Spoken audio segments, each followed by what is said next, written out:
Sir అది దాని structure. మనకు ఎయిడ్స్ రోగం వస్తుందని అంటున్నారు, దాన్ని ఏమంటారంటే హెచ్ఐవి ఎయిడ్స్ అంటారు.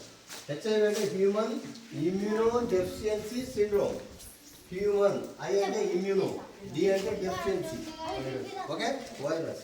ఇమ్యూనిటీ అంటే ఏంటంటే మన బాడీలో ప్రతి జంతువు కూడా బాడీలో ఇమ్యూనిటీ అంటే దాన్ని ఏమంటారు రోగ నిరోధక శక్తి.